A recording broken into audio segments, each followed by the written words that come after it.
कि आज समाजवादी पार्टी की स्थापना दिवस है, तो आगरा में ही क्यों रैली करनी है आपको? आगरा में ही कार्यक्रम क्यों करना है? एक व्यक्ति जो है वो पूरे देश का नेता तो नहीं हो सकता, और सभी पीडीए के ठेकेदार तो वही नहीं है। पिछड़ा और दलित को लड़ाना चाहती है समाजवादी पार्टी, ये भी कहा है। नमस्कार, आप देख रहे हैं भारत एक्सप्रेस और मैं हूं आपके साथ आंचल मित्तल।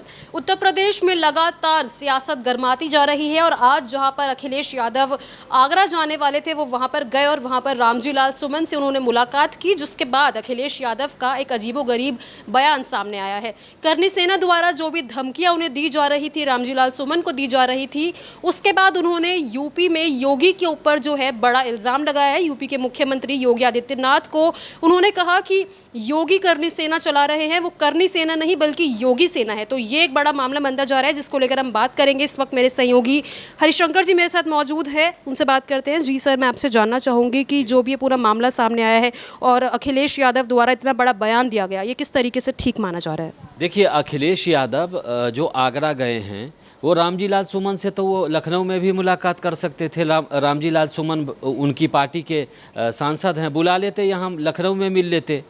दूसरी कि आज समाजवादी पार्टी की स्थापना दिवस है, तो आगरा में ही क्यों रैली करनी है आपको? आगरा में ही कार्यक्रम क्यों करना है? और वो कह रहे हैं कि हम कोई शक्ति प्रदर्शन करने नहीं आए हैं, तो किस लिए गए हैं भाई? लखनऊ में भी तो रैली हो सकती थी, हैं? तो ये सब वो पॉलिटिक्स कर रहे हैं और नाम दे रहे हैं कि दूसरे वो ये भी कह रहे हैं। आज उन्होंने ये भी कहा कि पीडीए को डराने की कोशिश हो रही है। भाई, किस पीडीए को डराने की कोशिश हो रही है? रामजी लाल सुमन एक नेता है ना, और नेता तो अकेले नेता हैं। सारे पीडीए को तो किसी ने कुछ नहीं कहा ना। करनी सेना ने पीडीए के बारे में तो कुछ नहीं कहा ना। वो तो रामजी लाल सुमन, और रामजी लाल सुमन कितने लोगों की नुमाइंदगी करते हैं, कितने बड़े नेता हैं, कितने इलाके। मतलब एक व्यक्ति जो है वो पूरे देश का नेता तो नहीं हो सकता, और सभी पीडीए के ठेकेदार तो वही नहीं है। तो ये सब पॉलिटिक्स है। अखिलेश यादव पॉलिटिक्स कर रहे हैं। इधर बीजेपी भी कह रही है कि जो अखिलेश यादव और उनकी पार्टी जो है वो जातीय जहर घोल रही है, जातियों में जहर घोलने की कोशिश कर रही है। दूसरी कि पिछड़ा और दलित को लड़ाने की कोशिश है इनकी, और वो साफ साफ दिख रहा है।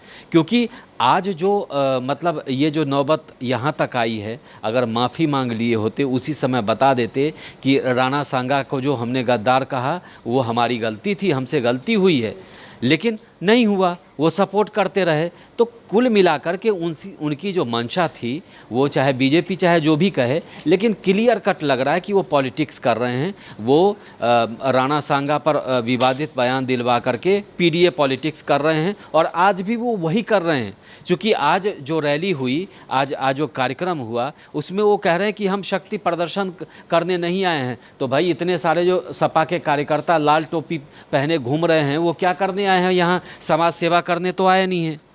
तो कुल मिलाकर के ये शक्ति प्रदर्शन ही था। अब भीड़ कम आई हो, चाहे कई बार होता है ना कि भीड़ कम आता है तो लोग कहते हैं हम शक्ति प्रदर्शन करने नहीं आए थे, हम तो कार्यकर्ताओं से मिलने आए थे। तो भाई, समाजवादी पार्टी जो यूपी में कई वर्षों तक राज कर चुकी है, उसके मुखिया वहाँ पर जा रहे हैं, वहाँ पर एक कार्यक्रम हो रहा है, स्थापना पार्टी की स्थापना दिवस पर कार्यक्रम है, और तब आप कह रहे हैं कि हम शक्ति प्रदर्शन नहीं करने आए हैं।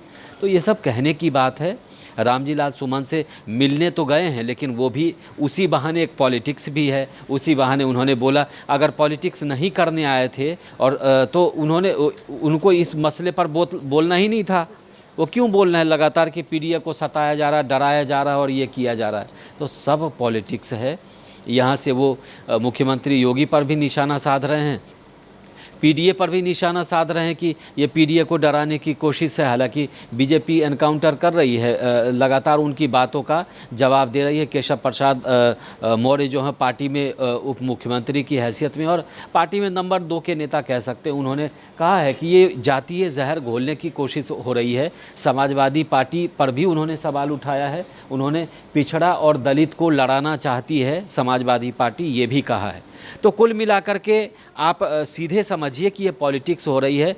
2 साल बाद जो चुनाव होने हैं उसी की तैयारी है और अखिलेश यादव उसी तैयारी में लगे हैं। अभी रामजी लाल सुमन तो कभी कोई और नेता बयान देगा, कभी बौद्ध मंदिर और मंदिर का मसला उठेगा। अभी देखते जाइए, अभी 2 साल है, अभी इस तरह के मामले अखिलेश और उनकी पार्टी की तरफ से खूब आएंगे और स्वाभाविक है, हर पार्टी को अधिकार भी है, लेकिन इसी तरह के मामले इस बार ज़्यादा आएंगे। लेकिन जिस तरीके से उन्होंने करनी सेना को योगी सेना बता दिया, ये कहाँ तक आपको ठीक लग रहा है? देखिए, इसमें करनी सेना तो आज तो नहीं है। वो करनी सेना तो आपको याद हो जब फिल्म आई थी पद्मावत, उसी समय से उसी समय करनी सेना अस्तित्व में आई। हालांकि उससे बहुत पहले से है। लोग बताते हैं कि ये काफ़ी पुरानी सेना है, ठाकुरों की सेना है। तो ये सब कहने वाली बात है। और करनी सेना की शुरुआत जो है राजस्थान से हुई।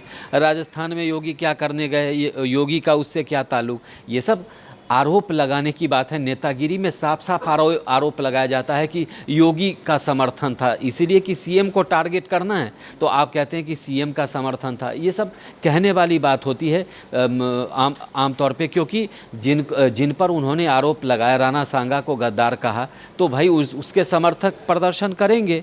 और हालांकि जो उनके रामजी लाल सुमन के घर पर हमला हुआ उसको कोई जायज़ नहीं ठहरा सकता और उस पर करनी सेना पर ही आरोप है।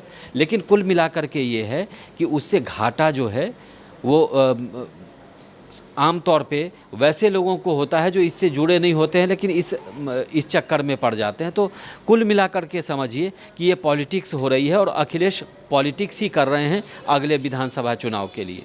तो उत्तर प्रदेश में सियासत लगातार गर्माती जा रही है और जैसा कि हरिशंकर जी ने कहा कि 2027 तक इसके परिणाम और ज़्यादा बढ़ सकते हैं। तो देखना ये होगा कि यूपी में ये पूरा मामला कहाँ तक जाता है। इसको लेकर आपकी क्या राय है, कमेंट बॉक्स में ज़रूर शेयर करें।